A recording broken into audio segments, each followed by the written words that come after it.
Bonjour à tous. L'histoire d'aujourd'hui s'intitule Une vie de dauphin par Alicia Guillardet aux éditions du Ricochet. Nous allons commencer cette histoire, mais avant de poursuivre la vidéo, je t'invite à t'abonner et à cliquer sur la cloche de notification pour ne rien manquer de toutes nos belles histoires. Allez, c'est parti!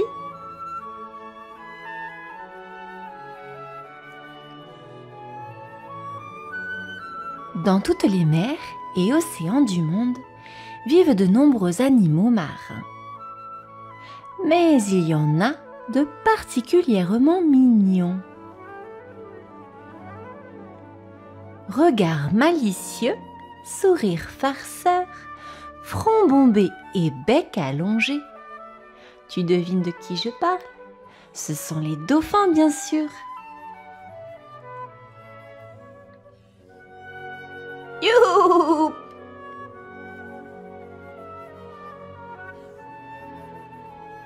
Viou! Viou! Viou! Ce sont d'excellents nageurs. Ce qu'ils adorent, c'est jouer dans les vagues et sauter pour voltiger dans les airs.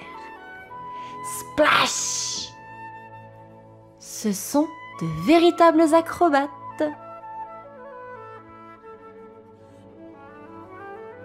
D'un coup de nageoire, ils montent à la surface de l'eau, prennent une grande bouffée d'air, puis replongent aussi vite au fond de l'océan. Ils respirent par ce petit trou sur le haut de leur tête. Les dauphins vivent en groupe pour se défendre des dangers de l'océan, des orques et des requins. Les mâles nagent tout autour des femelles et des petits pour les protéger. De parfaits gardes du corps.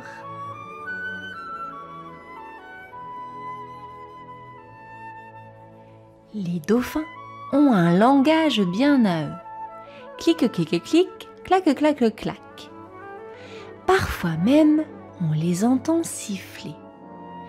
Il leur arrive aussi de faire claquer leurs nageoires sur l'eau pour communiquer entre eux. Clap, clap, clap.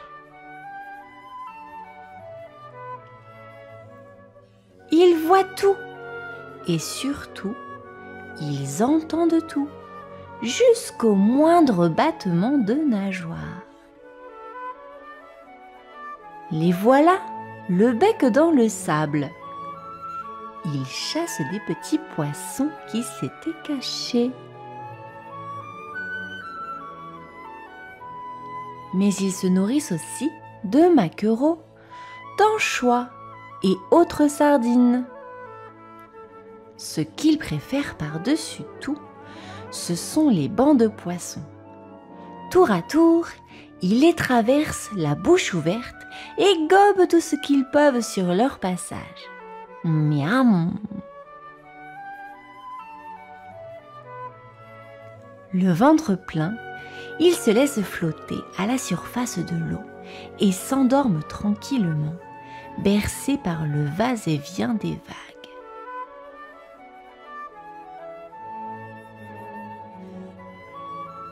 C'est la saison des amours. Les mâles multiplient les acrobaties pour attirer les femelles. Vioup! Vioup! Vioup! Tiens, voilà un mâle et une femelle qui nagent côte à côte. Des couples se forment. La maman porte son bébé dans son ventre pendant 1 an. Et lorsque le petit naît, vite, elle l'amène à la surface de l'eau pour qu'il puisse prendre sa première bouffée d'air. Ouf! Elle sifflera ensuite des jours entiers pour que son petit s'habitue à sa voix. La maman et son petit nagent collés l'un à l'autre. Lorsque la maman part chasser, Les autres femelles gardent le petit en sécurité. En particulier, l'une d'entre elles qui veille sur lui depuis sa naissance. Un peu comme une marraine. La maman apprend à son petit à chasser.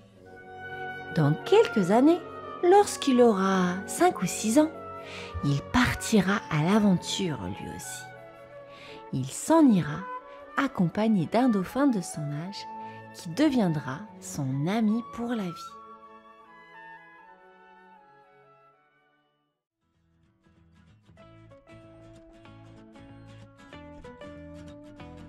Il y a de cela bien longtemps, la mer était fade.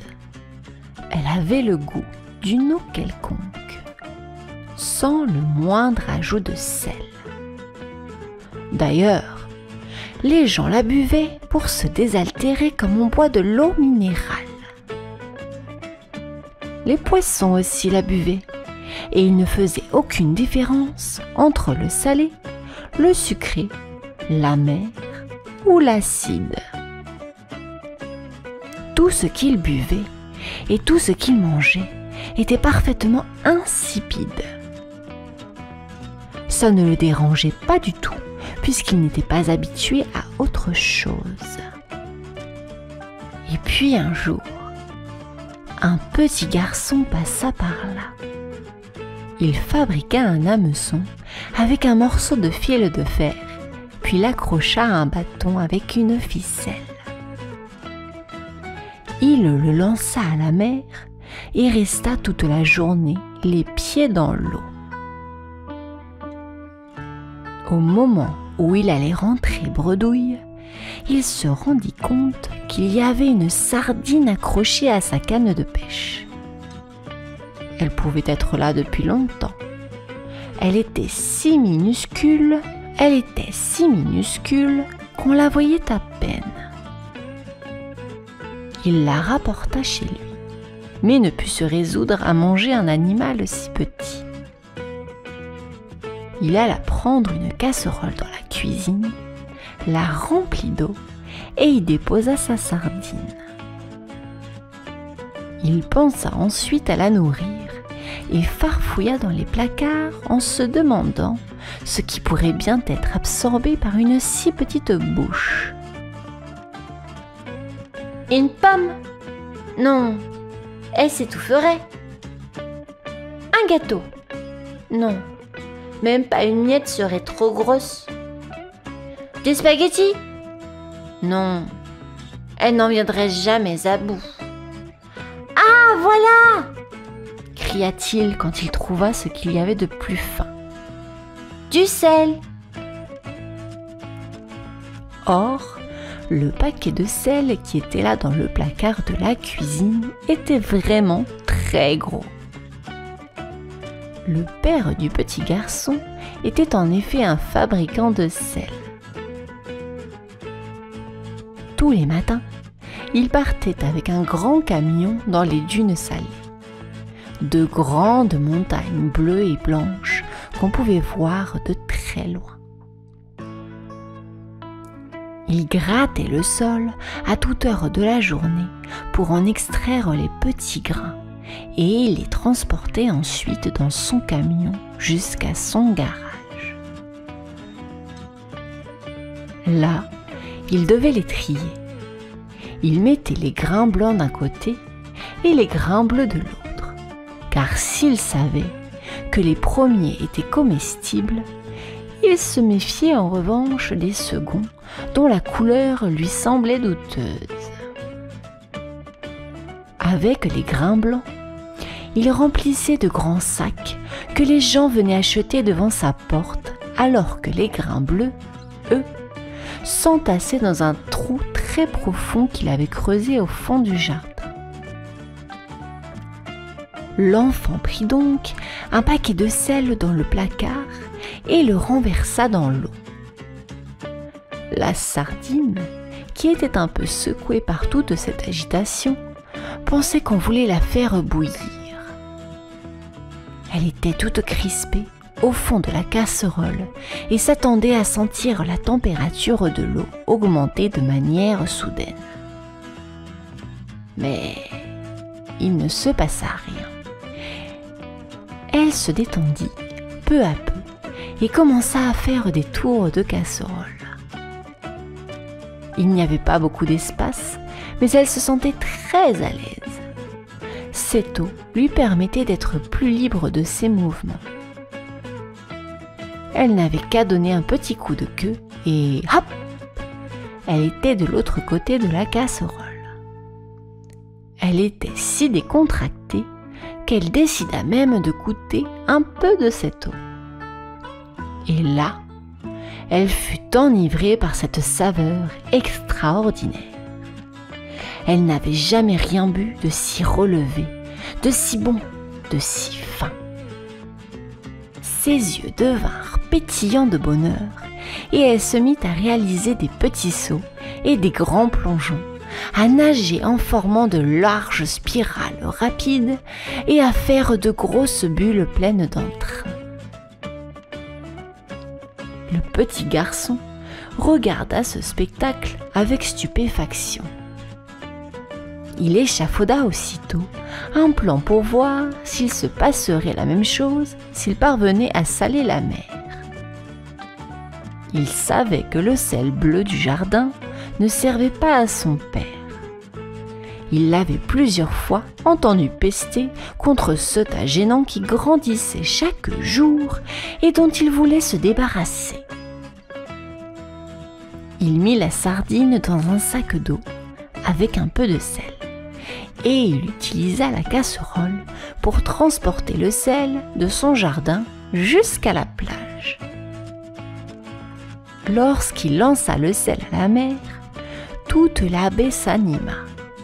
Les poissons se mirent à frétiller, les coquillages à vibrer, les baleines à cracher de l'eau, les algues à se dandiner, et même les galets et les grains de sable exprimèrent leur satisfaction en roulant sur eux-mêmes. L'enfant s'émerveilla tant à la vue de ce spectacle qu'il passa toutes ses journées à faire des allers-retours avec des casseroles pleines de sel bleu. Grâce à lui, la mer devint telle que vous la connaissez maintenant. On raconte qu'il continue encore aujourd'hui à aller et venir avec sa sardine dans un sac et à s'émerveiller lorsqu'il sale un peu plus l'océan.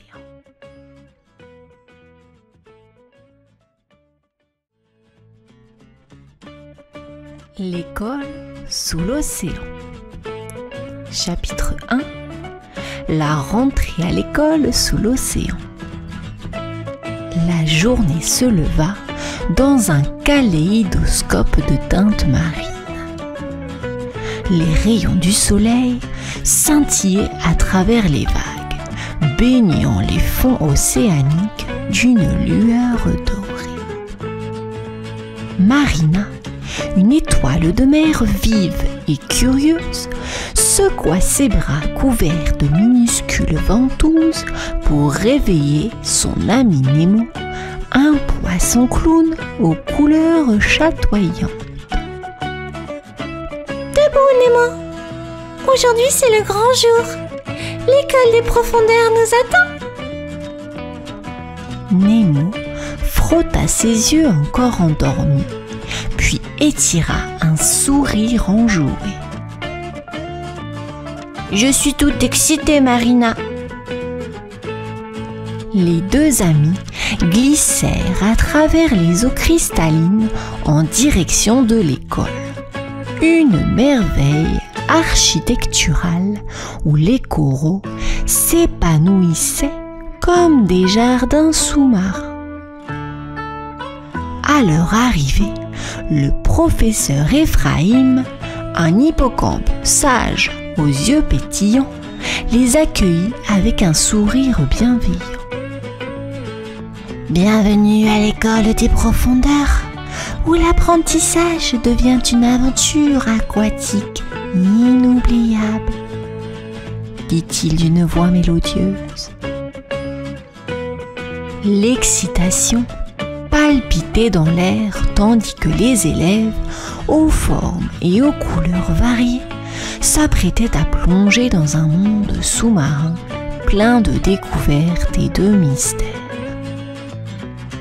Chapitre 2. La salle de classe vibrante. La salle de classe était un spectacle digne de la grande barrière de corail. Des étoiles de mer aux couleurs chatoyantes, des poissons multicolores et même des méduses aux lueurs douces se rassemblaient avec excitation. Oscar, le poulpe farceur aux tentacules ondoyants, jonglait avec des bulles tout en chuchotant à Marina. « Tu sais, Marina, j'attends avec impatience notre cours de mathématiques aujourd'hui. Les calculs sous-marins sont fascinants. » Marina acquiesça, ses bras regorgeant de curiosité. Et moi, Oscar, j'ai hâte de découvrir les secrets de la musique sous-marine. Peut-être pourrons-nous composer notre propre symphonie aquatique. À l'avant de la classe, le professeur Ephraim se tenait, gracieux comme une danseuse de ballet aquatique, prêt à guider les élèves dans leur exploration des merveilles de l'océan. Dans cette salle de classe, vibrant d'enthousiasme et de diversité, les élèves étaient prêts à plonger tête première dans l'aventure de l'apprentissage, désireux de découvrir les trésors cachés du monde sous-marin. Chapitre 3. La magie des profondeurs. La salle de cours se transforma en un spectacle de lumière étincelante alors que le professeur Ephraim, l'hippocampe sage, commença la leçon de magie aquatique. Les élèves étaient fascinés par les reflets chatoyants qui dansaient autour d'eux. Bella, la dauphine joueuse aux contours lisses, prit la parole avec excitation. Hihi, regardez tous, j'ai réussi à créer un tourbillon d'eau enchanté. Nemo, les yeux brillants, s'approcha pour observer. C'est incroyable, Bella. Comment as-tu fait ça? Bella sourit, ses nageoires se balançant gracieusement. La magie des profondeurs réside dans la connexion avec l'océan qui nous entoure. Il faut juste laisser son cœur danser avec les courants. Les élèves se mirent à créer leurs propres enchantements aquatiques, des éclats de lumière aux illusions d'eau, chacun explorant la magie de l'océan à sa manière. Leur rire et leur sourire remplirent la salle, alors qu'ils se rendaient compte que l'océan était un monde de merveilles à découvrir et que la magie était leur clé pour y accéder. Chapitre 4. Le labyrinthe de corail. Décidément, l'école des profondeurs réservait une surprise palpitante aux élèves ce jour-là. Une expédition à travers le labyrinthe de corail. Les parois coralliennes, ornées de motifs chatoyants, s'étendaient dans toutes les directions, formant un dédale mystérieux. Max, le requin au sourire bienveillant, se porta volontaire pour guider le groupe à travers ce labyrinthe sous-marin. Sa présence rassurante apaisa les inquiétudes des autres élèves. « Suivez-moi, les amis !» déclara Max en nageant gracieusement devant eux, son dos puissant glissant entre les parois coralliennes. Marina et Nemo, leurs yeux émeraudes pétillants d'anticipation, suivirent le groupe. Les secrets de cet enchevêtrement de corail les intriguaient. Ils se laissèrent emporter par l'excitation de l'inconnu, tout en restant à l'écoute des murmures d'eau de l'océan qui les entouraient. À chaque tournant du labyrinthe, de nouvelles merveilles sous-marines se dévoilaient, renforçant leur désir de continuer leur exploration des mystères de l'océan. Chapitre 5 : La chasse au trésor. Au cœur du labyrinthe de corail, les élèves découvrirent une grotte secrète, baignée d'une lueur douce et mystérieuse. Oscar, les yeux pétillants d'excitation, s'écria « Regardez ce que j'ai trouvé !» À l'intérieur de la grotte, des perles étincelantes gisaient sur le sol rocailleux, formant un trésor resplendissant. Marina, avec son étoile brillante, les contempla avec émerveillement. « C'est notre trésor caché !» Nemo, les nageoires frétillant de joie, ajouta. « C'est comme si l'océan nous offrait un cadeau, une récompense pour notre courage. » Les amis rassemblèrent les perles dans un sac fait de coraux tressés, chacun sentant que ce trésor n'était pas seulement fait de gemmes scintillantes, mais aussi de souvenirs précieux de leur aventure partagée. Ils quittèrent la grotte en riant, portant avec eux le trésor de l'amitié et de la découverte. Le labyrinthe de corail n'était qu'un début, et ils savaient que de plus grandes aventures les attendaient dans les profondeurs de l'océan. Chapitre 6 : La leçon de navigation. La journée suivante, les élèves de l'école des profondeurs se rassemblèrent pour une leçon de navigation sous-marine. Le professeur Ephraim, son corps gracieux, ondulant tel un ruban dans les courants, se tenait devant eux. « Pour explorer les merveilles de l'océan, vous devez apprendre à naviguer avec sagesse, » dit-il d'une voix mélodieuse.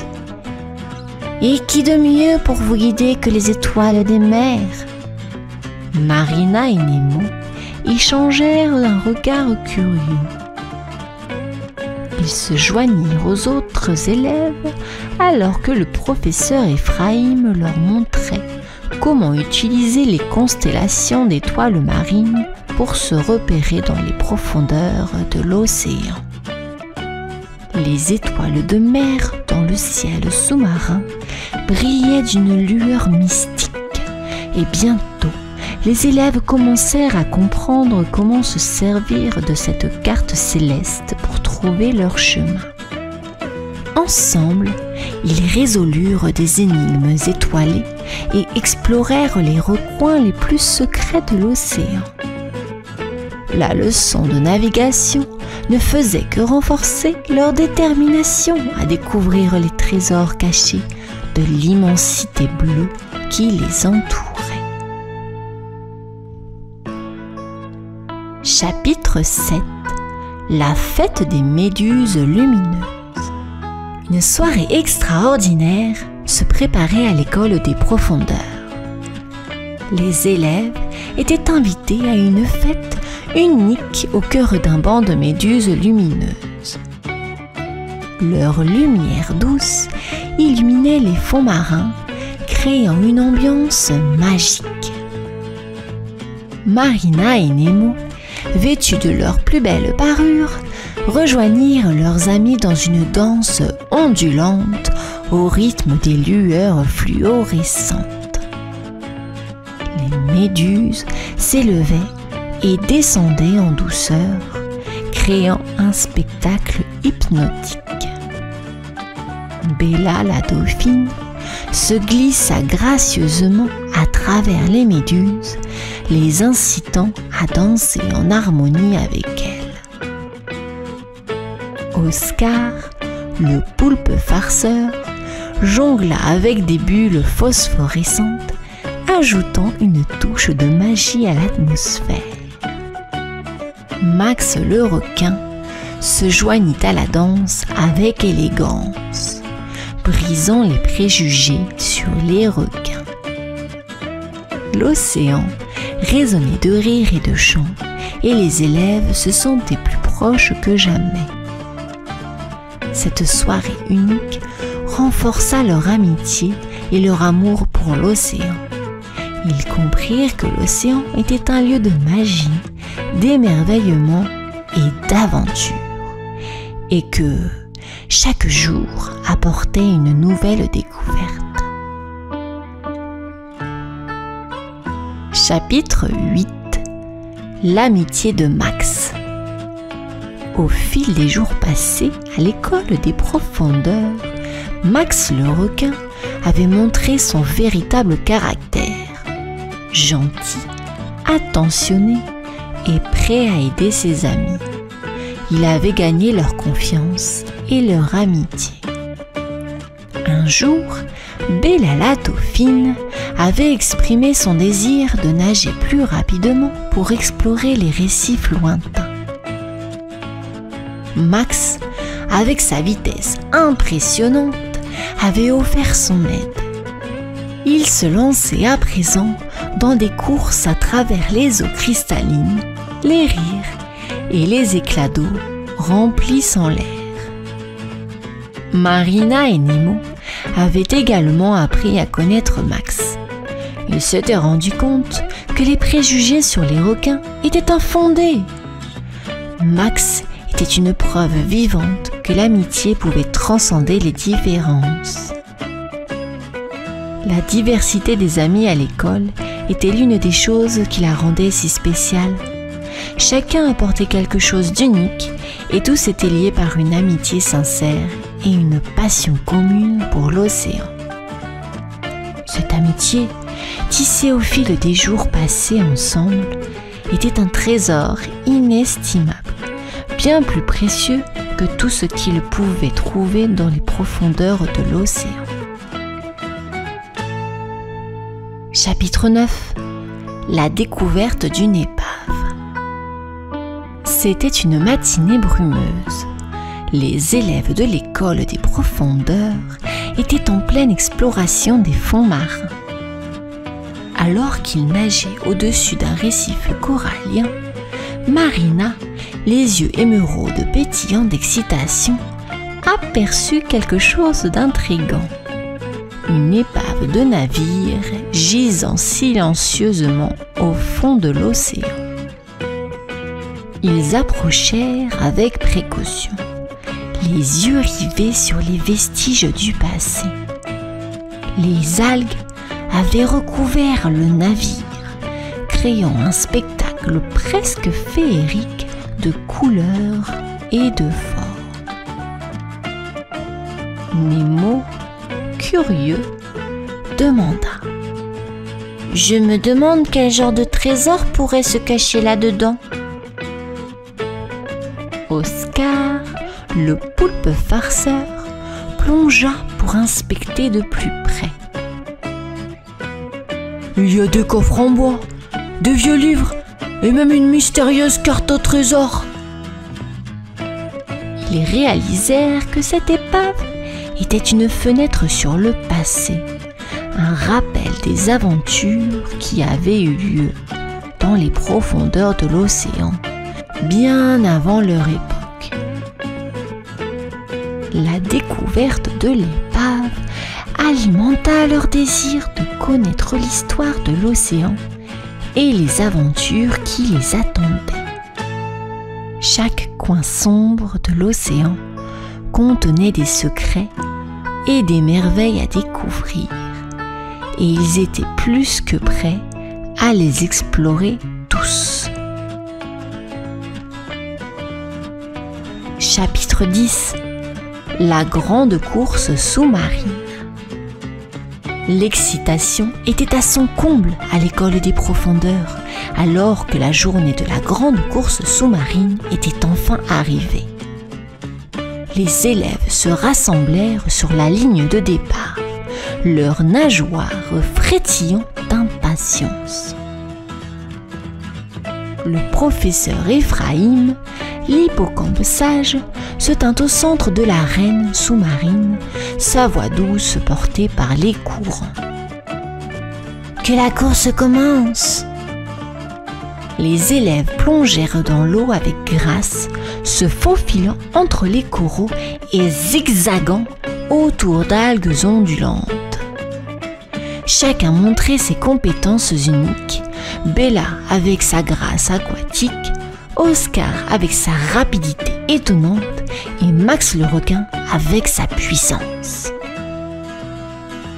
Marina et Nemo, déterminés, nageaient côte à côte, se soutenant mutuellement. Ils se sentaient vivants, l'océan vibrant autour d'eux.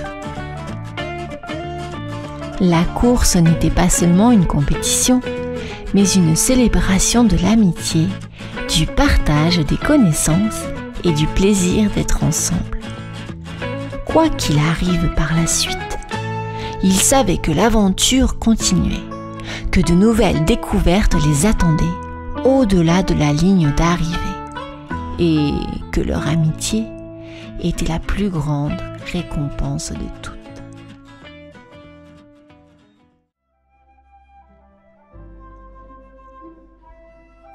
Au cœur de l'immense océan, sous le doux reflet des étoiles, Paco, le petit poisson-chat, explorait les profondeurs avec ses yeux brillants de curiosité.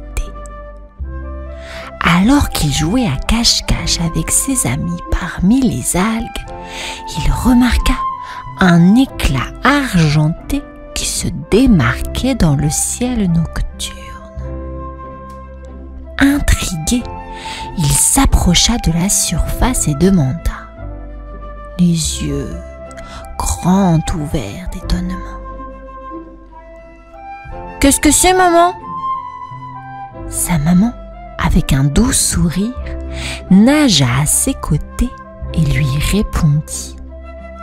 « C'est la lune, mon chéri. Elle veille sur nous toutes les nuits, illuminant nos rêves. »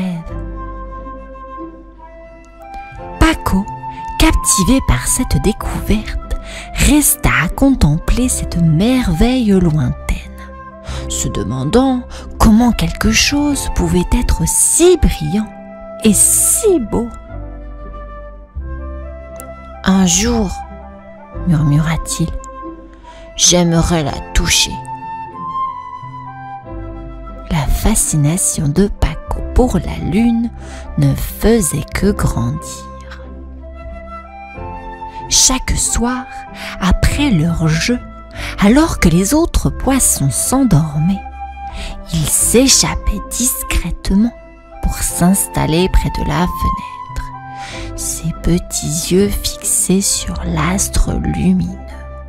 « Si seulement je pouvais voler !» rêvait-il à voix haute. Un soir, son ami Nemo le rejoignit, surpris de le trouver encore éveillé. « Que fais-tu encore debout, Paco ?»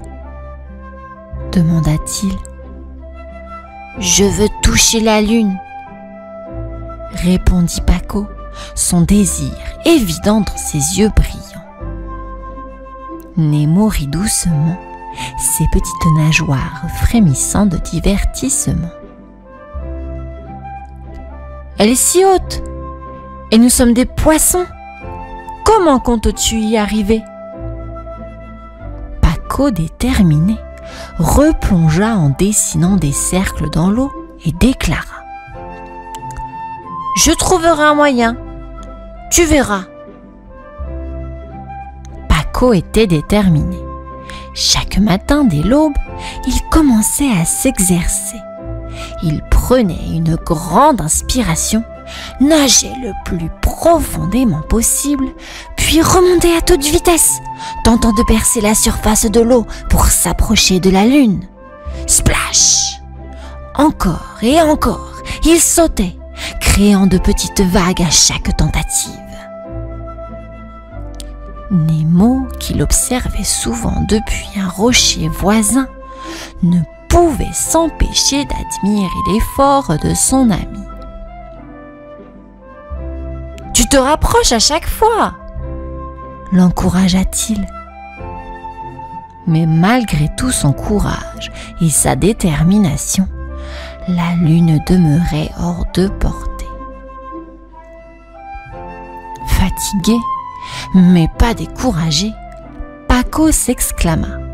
« Demain, je sauterai encore plus haut !» Nemo sourit, admiratif de la persévérance de son ami, et promit de l'aider comme il le pouvait.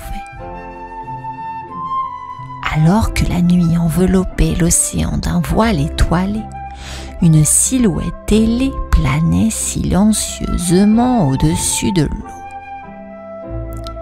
C'était Olivia, une chouette au plumage argenté, qui était intriguée par les sauts incessants de petit Paco. Descendant doucement, elle se percha sur un rocher près de lui. « Pourquoi fais-tu tous ces sauts, petit poisson ?» demanda-t-elle, ses grands yeux ronds emplis de curiosité. « La lune est belle, n'est-ce pas ?» Paco, surpris, mais pas effrayé, répondit. « Je veux toucher la lune, mais elle semble si loin. » Olivia, émue par son désir, pencha la tête et proposa. « Que dirais-tu si je t'aidais à t'approcher de la lune ?» Paco cligna des yeux émerveillés. « Vraiment ?» murmura-t-il. « Accroche-toi à moi, » dit la chouette, « et prépare-toi pour une aventure magique dans le ciel. » Sans attendre, Paco s'accrocha délicatement aux douces plumes d'Olivia. Avec un battement puissant de ses ailes, la chouette s'éleva dans les airs, emportant Paco au-dessus des vagues étincelantes. Le monde semblait si différent d'en haut. Les étoiles brillaient comme des diamants, et la lune, si grande et si proche, baignait tout d'une lumière argentée. Paco était émerveillé, son cœur battant d'excitation. « C'est magnifique !» s'exclama-t-il. Olivia tournoyait et planait, permettant ainsi à Paco de ressentir la magie du vol. « La lune est belle, n'est-ce pas ?» dit-elle. « Oui !» répondit Paco. « Et grâce à toi, mon rêve est devenu réalité. » Alors qu'il survolait l'océan, les reflets de la lune sur l'eau dessinaient un chemin brillant, rappelant à Paco les innombrables possibilités qui l'attendaient. Le voyage nocturne touchait à sa fin. Olivia, doucement, descendit en spirale vers l'océan, déposant Paco dans les eaux calmes. Ils se regardèrent. Un lien spécial s'étant créé entre eux. « Merci, Olivia !» murmura Paco, les yeux humides d'émotion. « N'oublie jamais de croire en tes rêves, » répondit-elle avant de s'envoler, disparaissant dans la douce lueur de l'aube. Nemo, ayant attendu toute la nuit, nagea rapidement vers Paco. « Raconte-moi tout !» s'écria-t-il. Avec des étoiles dans les yeux, Paco partagea son incroyable aventure. « Même si je n'ai pas pu toucher la lune, j'ai volé parmi les étoiles. dit-il avec un sourire radieux. Tous deux réalisèrent que, parfois, le voyage importe plus que la destination. Et avec des amis à leur côté, chaque rêve était à portée de main.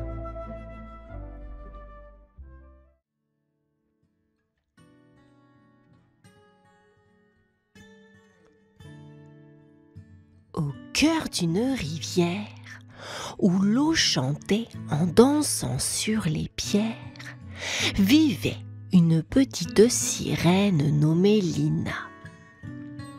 Avec ses écailles scintillantes comme des diamants sous le soleil, Lina rêvait d'aventures lointaines, au-delà des hautes montagnes qui embrassaient le ciel. Un matin, alors que le soleil jouait à cache-cache avec les nuages, Lina dit à sa maman, une sirène sage aux cheveux d'algues dorées. « Maman, je veux voir le monde. Les papillons m'ont raconté des histoires de terres vastes et merveilleuses. » Sa maman sourit doucement et répondit. Oh, chère Lina, le monde est grand et plein de mystères. Mais n'oublie jamais que notre rivière est un trésor. Mais Lina, avec un éclat d'étoiles dans les yeux, ne pouvait s'empêcher de rêver. Mais maman, imagine les couleurs que je n'ai jamais vues et les chants des oiseaux étrangers. Ma petite perle, rit sa maman.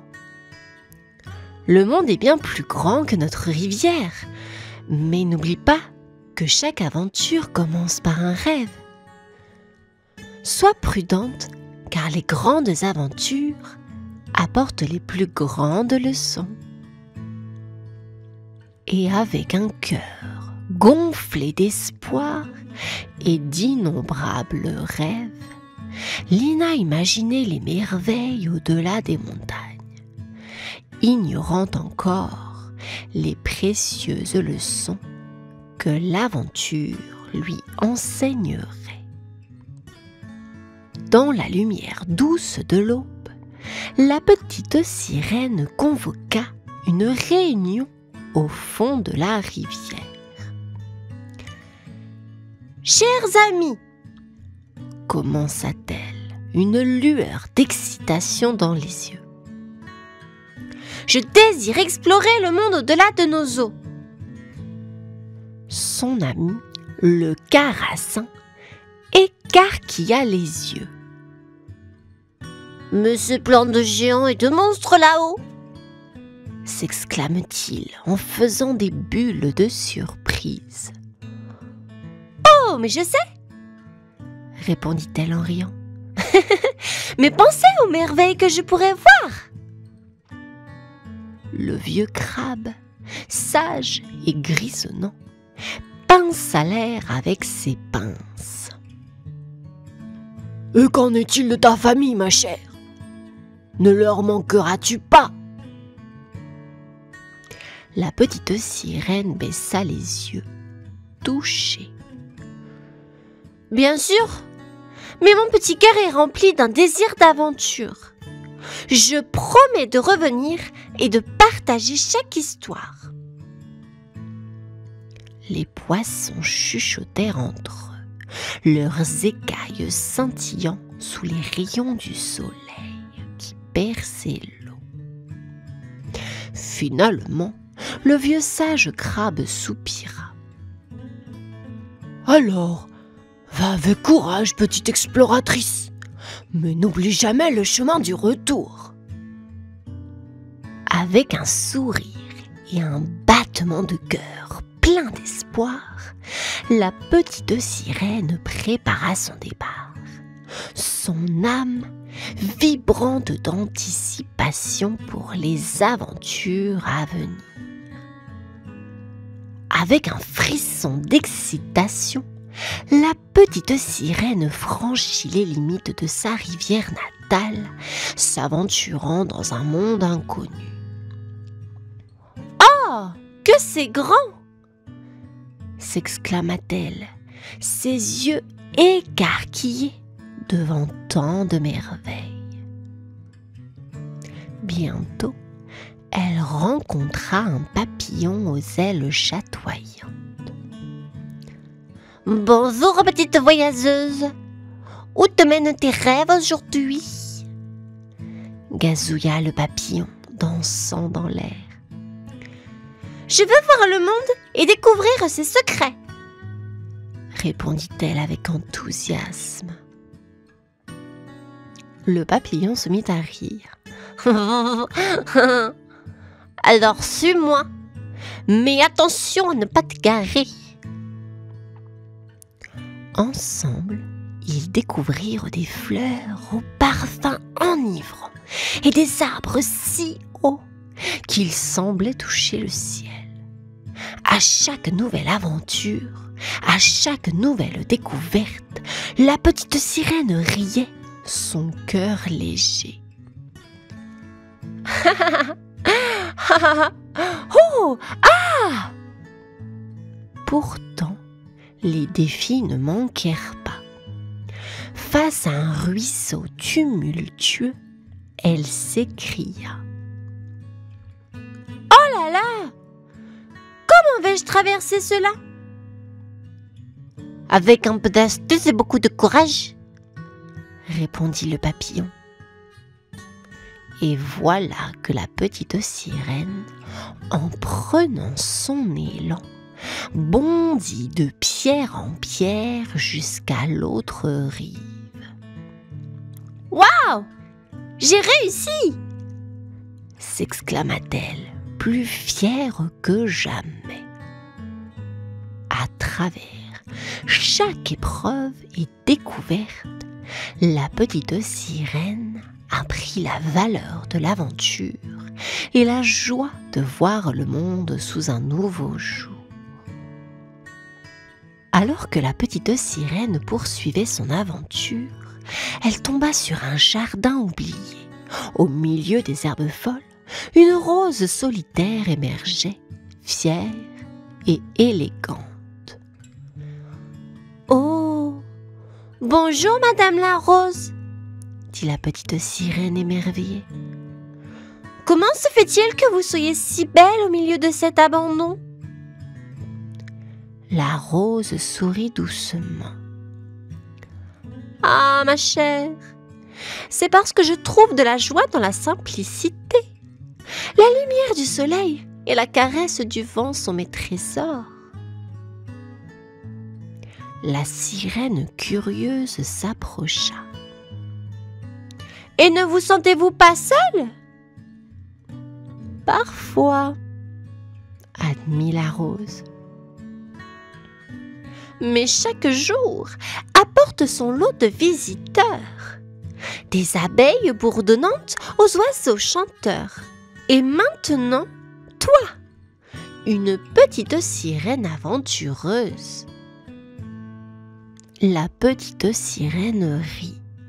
« Oh bah, vous savez, hein, je suis loin de chez moi et j'admire votre courage. »« Le courage, » répliqua la rose, « est de trouver sa place dans le monde, peu importe où l'on est planté, et de ne jamais oublier d'où l'on vient. » Touchée, la petite sirène promit de garder cette leçon dans son cœur. « Je vous remercie, Madame la Rose. Votre sagesse est aussi précieuse que votre beauté. » Avec un salut respectueux, elle continua son chemin, la tête pleine de rêves et le cœur empli de nouvelles sagesses.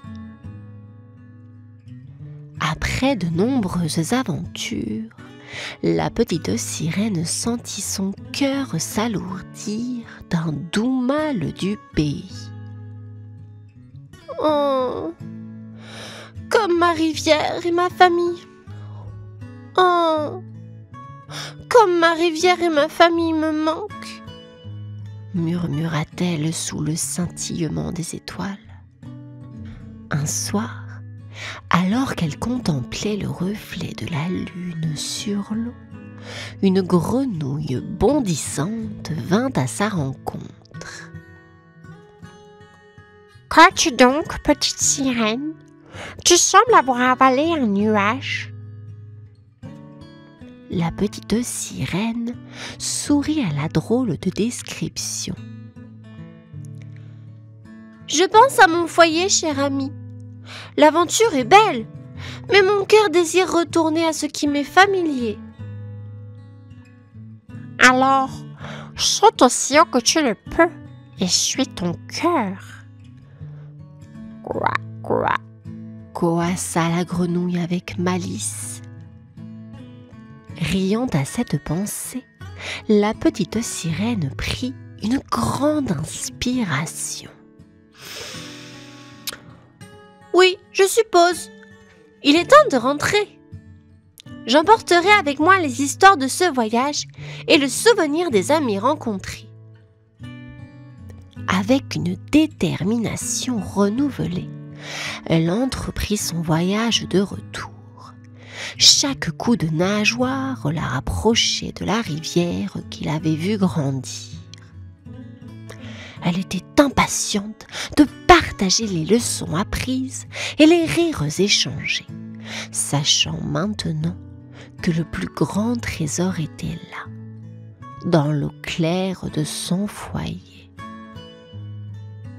À son retour, la rivière accueillit la petite sirène dans un doux embrassement d'eau familière. « Ah, ma chère rivière, comme tu m'as manqué !» s'écria-t-elle, ses éclats de rire mêlés au clapotis de l'eau.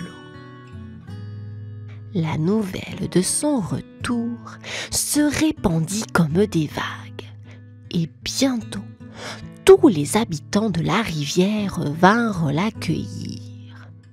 « Raconte-nous tout, petite aventurière. »« Oui, raconte-nous tout !» chantonnèrent les poissons, leurs nageoires frétillant d'impatience. Avec un sourire éclatant, elle partagea ses aventures, des jardins secrets aux rencontres magiques. Mais à chaque récit, elle concluait en disant ceci. « Pourtant, rien ne vaut la chaleur de notre rivière et le chant de nos amis. » Le vieux crabe, les yeux brillants de fierté, pinça l'air avec ses pinces. « Tu as parcouru un long chemin, ma chère, et tu as ramené avec toi la plus précieuse des sagesses, l'amour du foyer. » La petite sirène acquiesça, son cœur gonflé de joie. L'aventure m'a enseigné beaucoup, mais c'est ici, parmi vous, que réside ma plus grande aventure. Et sous le scintillement des étoiles, entourée de l'amour de sa famille et de ses amis, que la petite sirène sut qu'elle avait trouvé le trésor le plus précieux,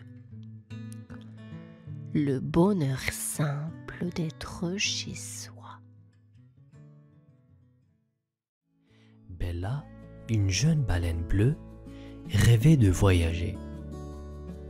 Elle passait ses journées à regarder les dauphins voyageurs sauter et jouer dans les vagues. « Un jour, je voyagerai comme eux », pensait-elle, en glissant maladroitement sur une algue. Un matin, en se levant, Bella décida d'essayer un saut de dauphin. Elle prit un élan, nage aussi vite que possible et plouf! Elle fit un gros splash et éclaboussa tout le monde autour d'elle. Ses amis, les poissons clowns, éclatèrent de rire. « Tu es vraiment drôle, Bella !» dit Pip, un poisson clown en riant. « Merci, Pip, » répondit Bella, en souriant. « Mais je veux vraiment voyager. » Un jour, des dauphins voyageurs arrivèrent dans son océan. Ils étaient joyeux et faisaient des pirouettes. Bella s'approcha d'eux, les yeux brillants. « Bonjour, je suis Bella. Puis-je voyager avec vous ?» demanda-t-elle, un peu nerveuse. Les dauphins se regardèrent, puis sourirent. « Bien sûr, Bella, mais d'abord, montre-nous ton meilleur saut. » Bella prit une grande respiration, nage de toutes ses forces et plouf! Un autre gros splash. Les dauphins éclatèrent de rire. « Bienvenue dans l'équipe, Bella !» dit un dauphin nommé Dario, encore en riant. Bella était ravie. Elle allait enfin vivre ses aventures de voyage, avec une équipe amusante et pleine de rire. Bella nageait joyeusement avec les dauphins. Dario, le chef du groupe, était un dauphin drôle et plein d'énergie. « Prêt pour ta première aventure, Bella ?» demanda Dario en souriant. Bella hocha la tête avec enthousiasme. « Oui, Dario. Qu'allons-nous faire ?»« Nous allons jouer à cache-cache dans la forêt des corails, » annonça Dario. Bella n'avait jamais joué à cache-cache dans une forêt de corail. Elle suivait Dario et les autres dauphins jusqu'à un endroit rempli de coraux et de poissons rigolos. Les poissons se cachaient dans les coraux en faisant des grimaces. « Prêts ? Partez !» cria Dario. Les dauphins se dispersèrent rapidement. Bella essayait de se cacher derrière un gros corail rouge. Mais elle était trop grande. Un poisson clown la regarda en riant. « Tu es trop grande pour te cacher ici, Bella. » Bella rit aussi. Elle nagea plus loin et trouva un endroit parfait derrière un rocher. Elle attendit excitée pendant que les dauphins cherchaient. Soudain, Dario apparut. « Je t'ai trouvé, Bella !» dit-il en riant. Ils continuèrent à jouer, riant et éclaboussant partout. Bella adorait ses nouvelles aventures avec les dauphins. Ils racontaient des blagues et faisaient des tours amusants. À la fin de la journée, Bella était fatiguée mais heureuse. « Merci Dario, c'était tellement amusant. »« Attends de voir ce qu'on a prévu pour demain, » répondit Dario avec un clin d'œil. Bella s'endormit cette nuit-là, un grand sourire sur le visage, rêvant de ses prochaines aventures. Le lendemain, Bella se réveilla plein d'énergie. « Qu'allons-nous faire aujourd'hui ?» demanda-t-elle à Dario impatiente. « Nous allons explorer la grotte des murmures, » annonça Dario. « C'est une grotte mystérieuse où l'écho fait des blagues. » Bella suivit les dauphins jusqu'à l'entrée sombre de la grotte. Elle était un peu nerveuse mais aussi excitée. En entrant, elle entendit un étrange murmure. « Qui va là ?» Dario sourit. « C'est juste l'écho, Bella, regarde !» Il cria. « Bonjour !» Et l'écho répondit. « Bonjour, tu as de grands nageoires. » Bella éclata de rire. « C'est drôle. Bonjour, écho. » Ils avancèrent plus profondément dans la grotte. À chaque fois qu'ils parlaient, l'écho répondait avec une blague. « Bella, pourquoi la mer est-elle bleue ?»« Pourquoi ?» Parce que les poissons se racontent des blagues et rigolent tellement qu'ils deviennent tout bleus. Les dauphins et Bella riaient aux éclats. Soudain, ils rencontrèrent un courant fort. Bella essaya de nager contre lui, mais il était trop puissant. Dario cria « Accrochez-vous tous à moi !» En se tenant à Dario, ils parviennent à traverser le courant. De l'autre côté, ils trouvèrent une piscine naturelle illuminée par des cristaux brillants. C'était magnifique. « Waouh !» s'exclama Bella. « C'est magique !» Dario sourit. « Tu vois, Bella, les aventures sont pleines de surprises. Prête pour la prochaine ? » « Absolument !» répondit Bella, ses yeux brillants d'excitation. Un jour, en nageant avec les dauphins, Bella aperçut un éclat brillant au fond de l'océan. « Regardez, qu'est-ce que c'est ?» demanda-t-elle en pointant du nageoire. Dario nagea vers l'éclat et trouva une vieille carte accrochée à une étoile de mer farceuse.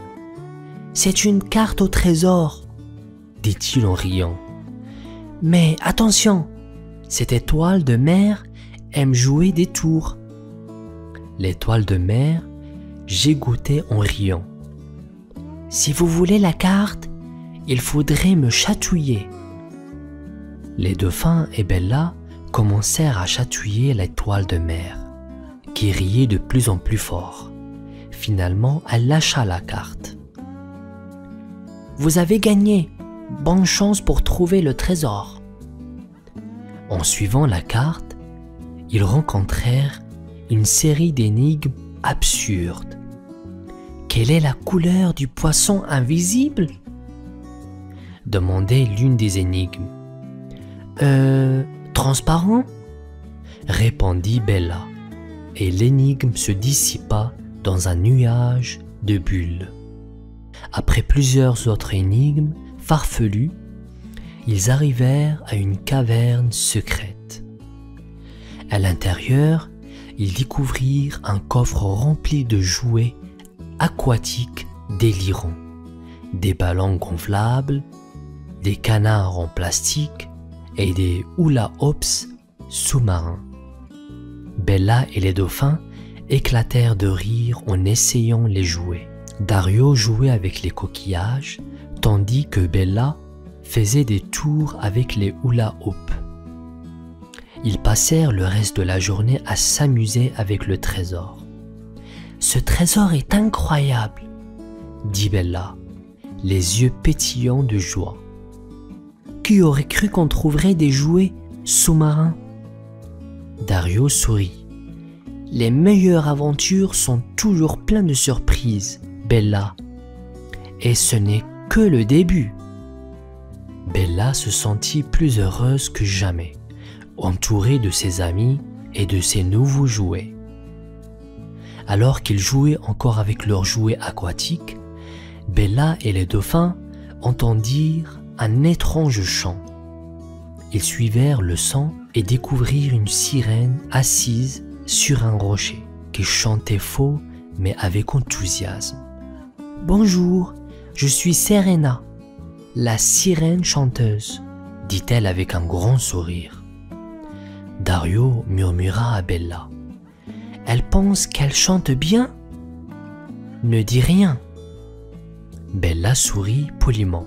« Bonjour Serena, nous aimons ton chant. » Serena éclata de rire. « Merci, mais j'ai un secret. Connaissez-vous le kraken câlin ?»« Le kraken câlin ?» demanda Bella intriguée. « Le kraken câlin, il adore les câlins et les blagues, » expliqua Serena. Soudain, une énorme tentacule apparut et les attrapa doucement. C'était le kraken câlin. « Bonjour les amis, vous voulez un câlin ?» demanda-t-il en riant. Bella et le dauphin éclatèrent de rire. « Oui, pourquoi pas ?» répondit Bella. Le kraken les serra tous dans un câlin gigantesque. « Savez-vous pourquoi les poissons ne vont jamais à l'école ?» demanda le kraken. « Parce qu'ils ont peur des filets. » Tout le monde rit aux éclats. Le kraken et Serena les accompagnèrent dans leur jeu, ajoutant encore plus de moments amusants à leur journée.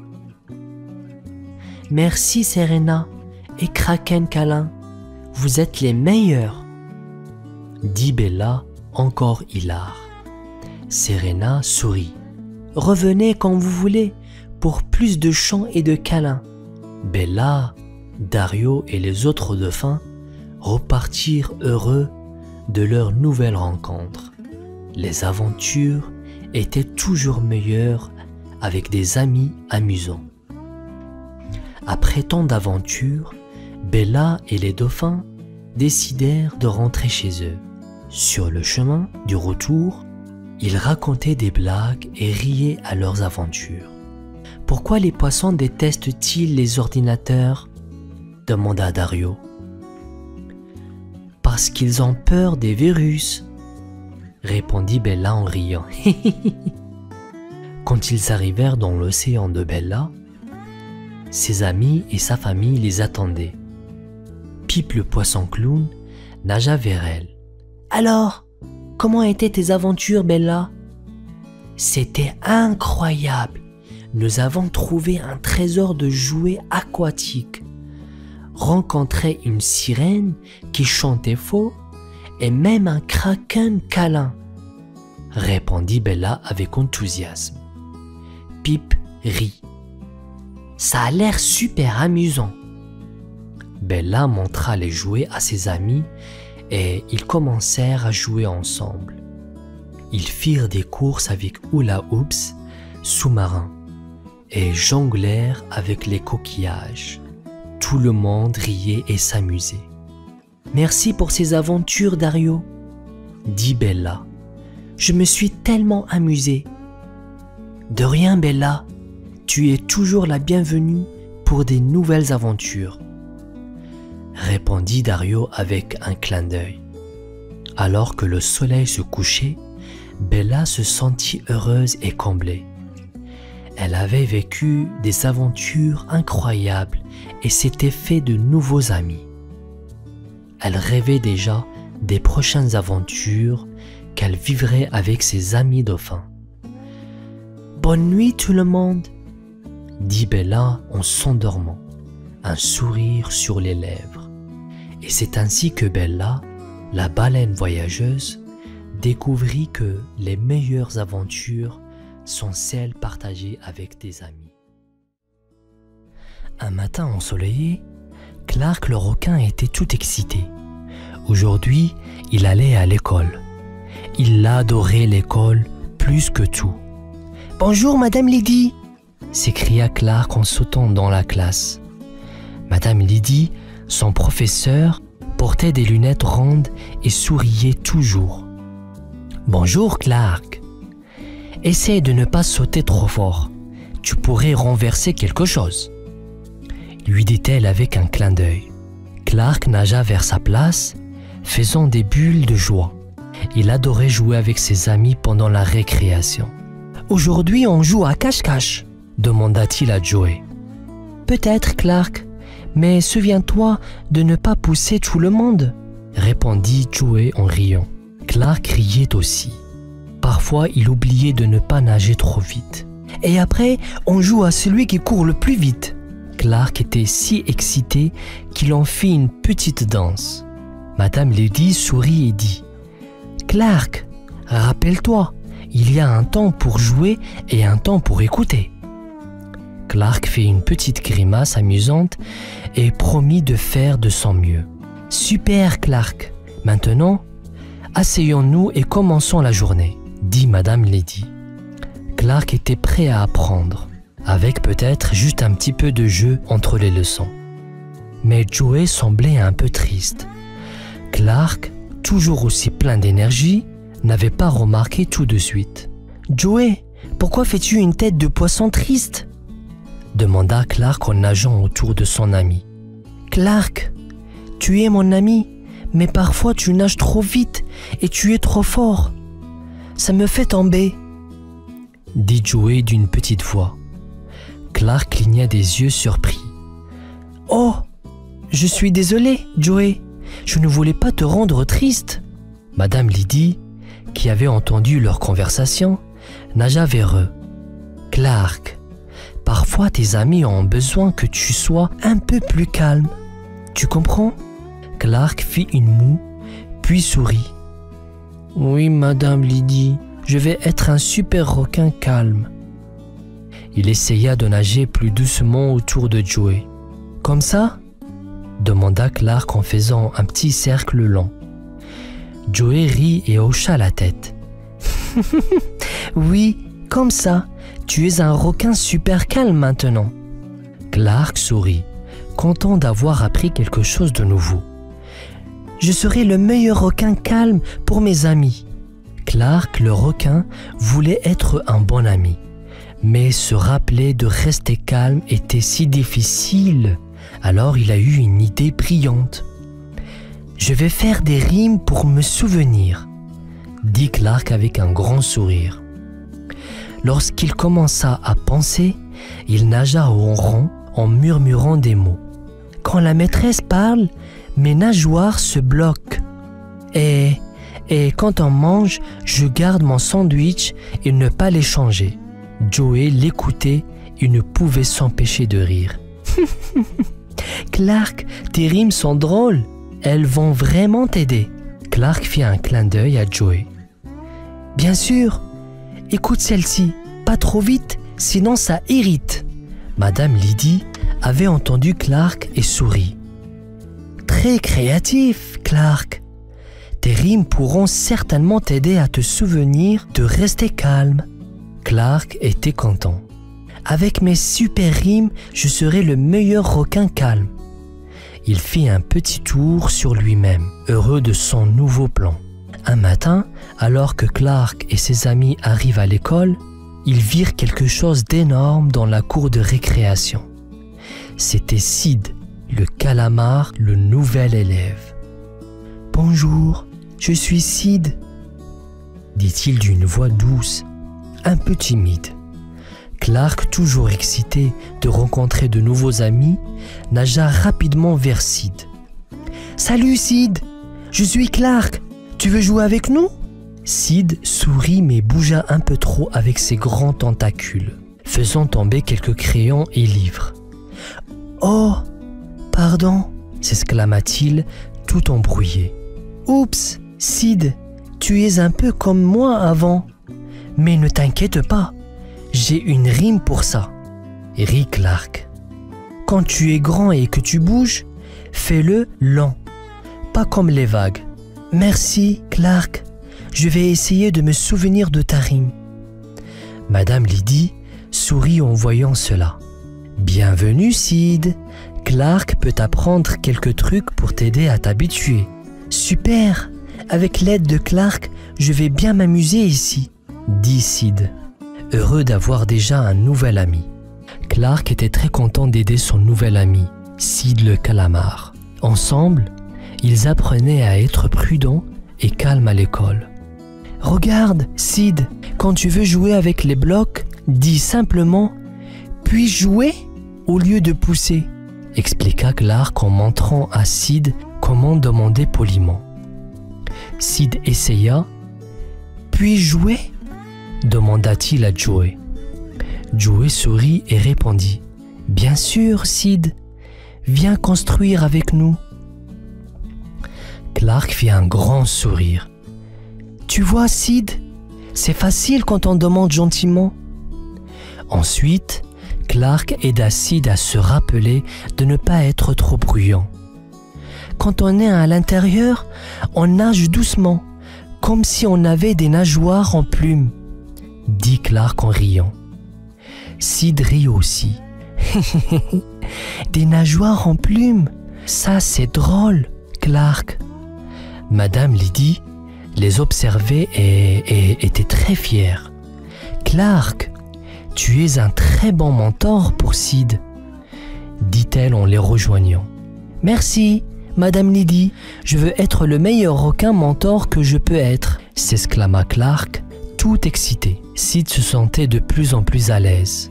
Merci Clark, c'est super d'avoir un ami comme toi, dit-il avec un grand sourire.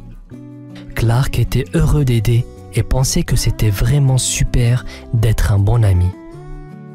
La fin de l'année scolaire était arrivée et Clark le requin était très fier. Il avait appris à être calme et avait aidé son nouvel ami Sid le calamar à s'adapter à l'école. Clark, tu as vraiment été super cette année, dit Madame Lydie avec un grand sourire. Clark était très ravi. J'ai essayé de me rappeler de toutes mes rimes. Et tu as aidé Sid aussi. C'est très gentil, ajouta Joey, donnant une petite tape amicale à Clark.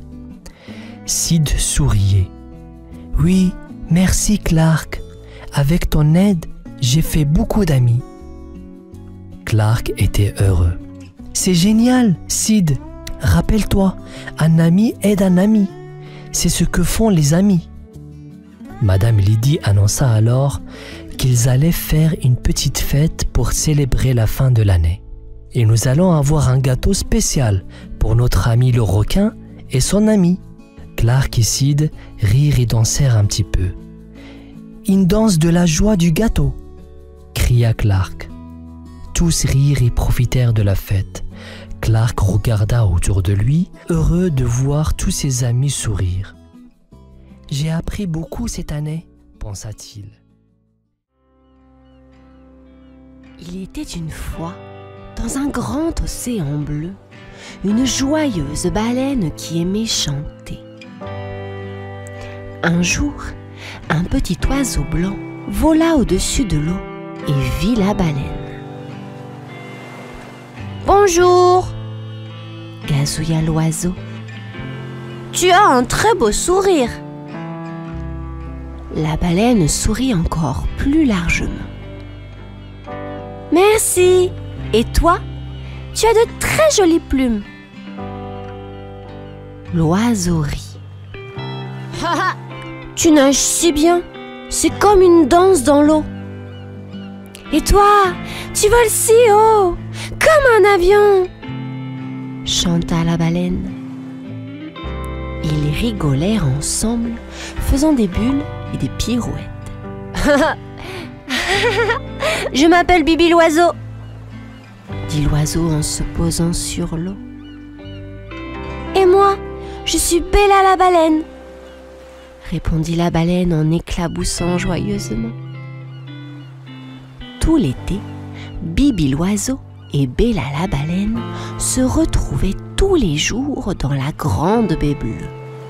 Ils aimaient parler de tout et de rien. « Tu sais, Bella, la lune brille comme un gros ballon la nuit !» s'exclama Bibi. « Oui, et les étoiles sont comme des petites lumières scintillantes. » Un jour, Bibi raconta une blague. « Écoute, Bella, pourquoi les poissons sont-ils si intelligents ? Parce qu'ils vivent dans des bancs d'école. » Bella éclata de rire, faisant ainsi des vagues avec sa queue. Puis, Bella chanta une chanson douce et triste qui fit pleurer Bibi. « Pourquoi je pleure ?» demanda Bibi. « C'est parce que ma chanson est comme une caresse pour ton cœur, » sourit Bella. Ils parlaient des bateaux, des nuages et des poissons qu'ils aimaient manger. Chaque jour était rempli de rires et de chansons sous le ciel bleu et le soleil brillant. L'été laissa place à l'automne et les feuilles commencèrent à tomber des arbres. La baie où Bibi et Bella se rencontraient devenait plus froide chaque jour. L'eau est devenue frisquette, grelotta Bella. Et le ciel est moins ensoleillé, frissonna Bibi. Bientôt, l'automne devint hiver et l'eau devint très froide. Bella savait qu'il était temps pour elle de nager vers des eaux plus chaudes. Bibi, viens avec moi vers des eaux plus chaudes, proposa Bella. Il y a plein de poissons et il fait toujours bon. Bibi sourit. J'aime l'idée des poissons savoureux et j'aime être avec toi. Mais je suis un oiseau. Peux-tu m'apprendre à être une baleine? Bella rit doucement. Suivre une baleine, c'est une grande aventure. Je vais essayer de t'apprendre. Dans l'air froid d'hiver, ils rêvaient ensemble de nager dans des eaux chaudes et ensoleillées. Un matin ensoleillé, Bella et Bibi décidèrent d'essayer quelque chose de nouveau. Regarde-moi, Bibi, c'est facile de nager, dit Bella en plongeant dans l'eau. Je te suis, s'écria Bibi, plongeant courageusement. Mais oh là là là là, nager n'était pas si simple pour un petit oiseau.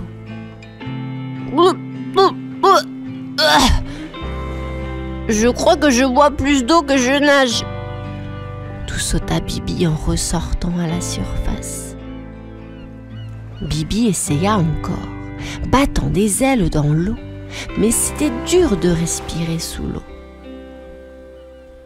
Je ne suis pas fait pour nager comme toi, Bella, dit Bibi en riant. Mais viens, essaie de voler comme moi. Elle battit des nageoires fort, éclaboussant de l'eau partout, mais elle ne décolla pas. Je crois que je suis trop lourde pour voler, rit Bella. Ils se regardèrent et éclatèrent de rire, réalisant que voler et nager étaient des choses spéciales qu'ils ne pouvaient pas partager. Après avoir essayé de nager et de voler, Bibi et Bella se reposèrent sur l'eau, regardant les nuages. Bella, je ne peux pas nager profondément comme toi, et tu ne peux pas voler haut dans le ciel comme moi, dit tristement Bibi. Eh oui, Bibi, c'est vrai, soupira Bella. Je me demande où nous pourrions vivre ensemble. Bibi réfléchit un moment. Peut-être sur une île, je pourrais voler et tu pourrais nager autour. Mais je ne peux pas rester hors de l'eau trop longtemps, répondit Bella.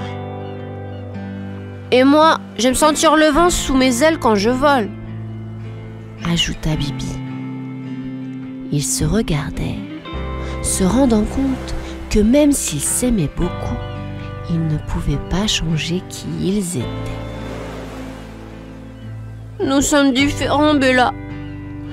Tu es faite pour l'océan et moi pour le ciel, dit Bibi, une larme brillant dans son œil. Je t'aimerai toujours, Bibi, peu importe où tu voles, murmura Bella. Le temps était venu de dire au revoir. Bibi l'oiseau et Bella la baleine se sentaient tristes, mais ils savaient que c'était le mieux pour chacun. Bella, je n'oublierai jamais nos rires et nos chansons, dit Bibi les yeux brillants. Et moi, je me souviendrai toujours de tes blagues et de ton joli sourire, répondit Bella, une larme coulant sur sa joue. Ils se dirent au revoir avec un dernier sourire et un dernier éclat de rire. Bonne chance, Bibi! Vole haut et libre, dit Bella. Et toi, nage loin et joyeusement, répondit Bibi. Chaque fois que Bella voyait un oiseau dans le ciel, elle pensait à Bibi. « J'espère qu'il est heureux !» soupirait-elle. Et chaque fois que Bibi voyait une vague, il pensait à Bella. « J'espère qu'elle chante ces belles chansons !» s'exclama-t-il. Et ainsi, même séparés, leur amitié restait toujours dans leur cœur.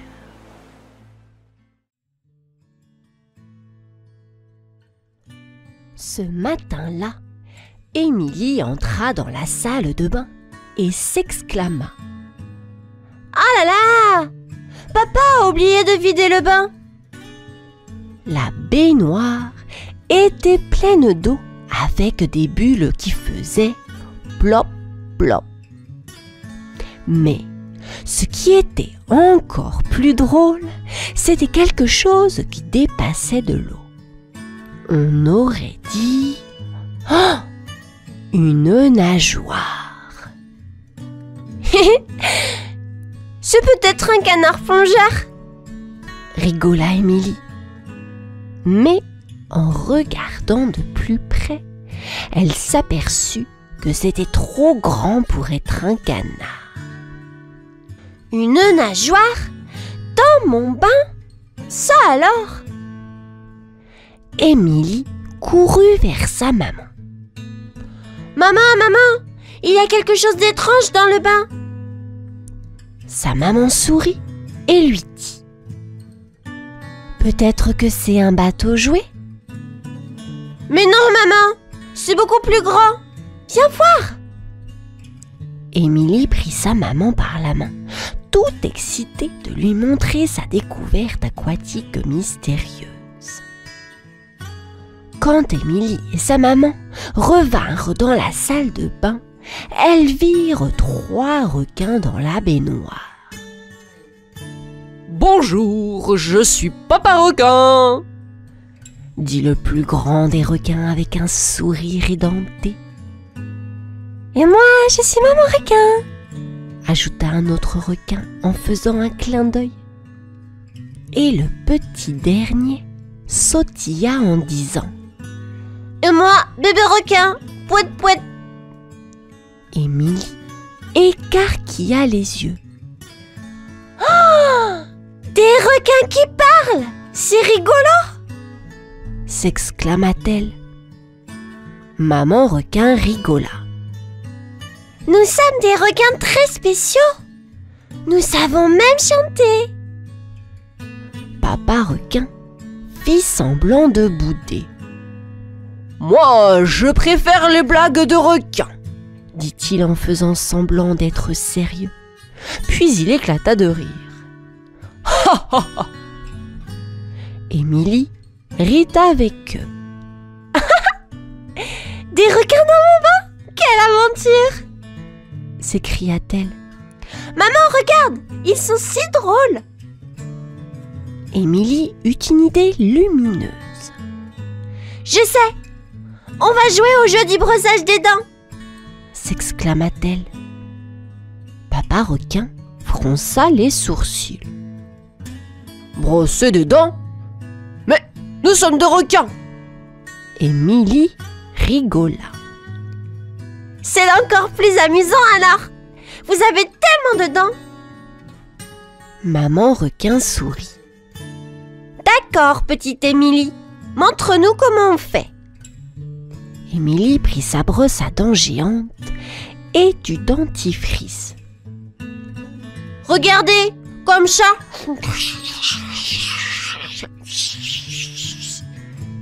dit-elle en faisant des mouvements de brossage. Bébé requin battit des nageoires d'excitation. « Moi aussi, moi aussi !» cria-t-il. Alors, tous ensemble, ils firent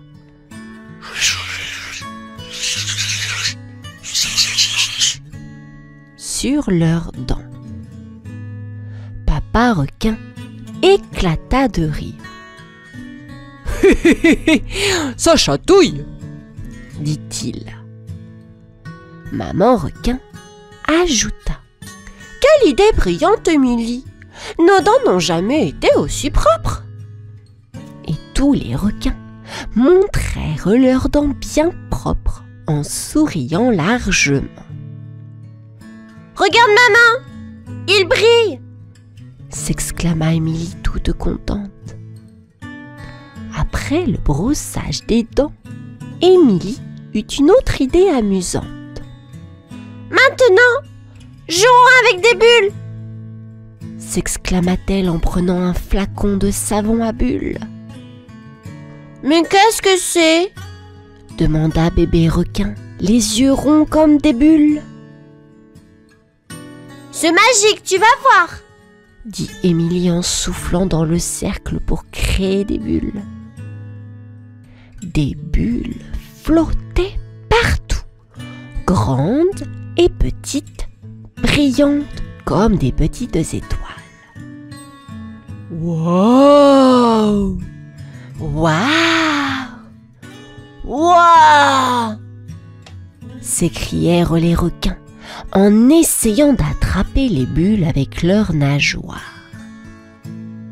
Papa requin riait en voyant les bulles se poser sur son nez. Oh, oh, oh, oh, c'est chatouillant! Atchou! Dit-il en éternuant, ce qui créa encore plus de bulles. Maman requin dansait sous les bulles. C'est comme être sous l'eau, mais en plus rigolo! S'exclama-t-elle. Émilie riait aux éclats. Vous êtes les meilleurs requins bulles du monde! Dit-elle en applaudissant. Les requins souriaient, entourés d'un nuage scintillant de bulles. Après les bulles, Émilie eut une autre idée rigolote. Et si on jouait au jeu de l'emballage heureux avec du papier toilette? Proposa-t-elle. Papier toilette? Ça ressemble à quoi? Demanda bébé requin, très curieux. Regarde ça! Dit Émilie en tirant sur le rouleau de papier toilette. Le papier se déroulait en faisant.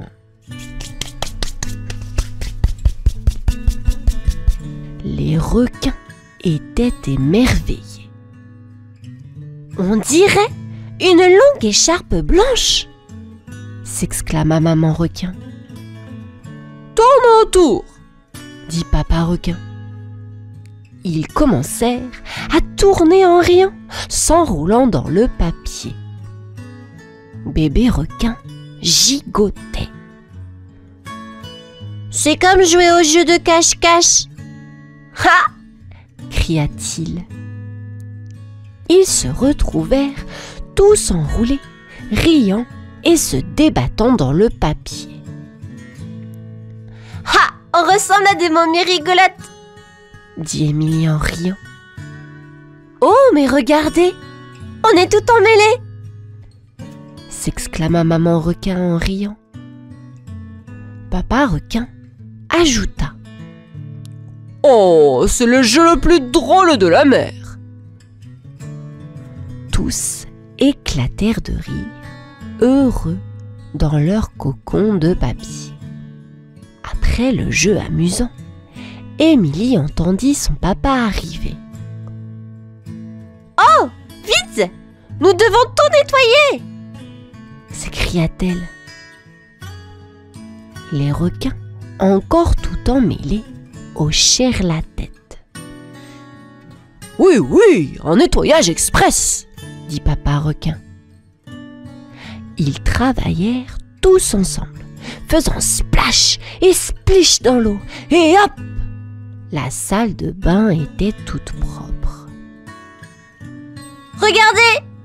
Pas une goutte d'eau par terre! Dit Émilie fièrement.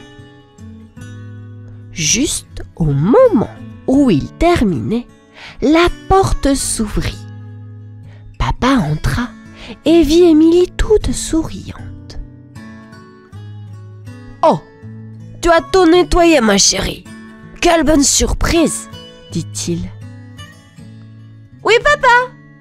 C'était super amusant, répondit Émilie en souriant. Plus tard, pendant le petit déjeuner, Émilie entendit un petit bruit dans son bol. Oh! Ah! Une surprise dans mes céréales? S'exclama-t-elle. C'était juste une petite cuillère qui faisait cling contre le bol. Émilie se mit à rire. Oh là là! Quelle aventure incroyable ce matin! Pensa-t-elle. Et c'est ainsi, les enfants, que se termine cette histoire. J'espère qu'elle vous aura plu. À bientôt!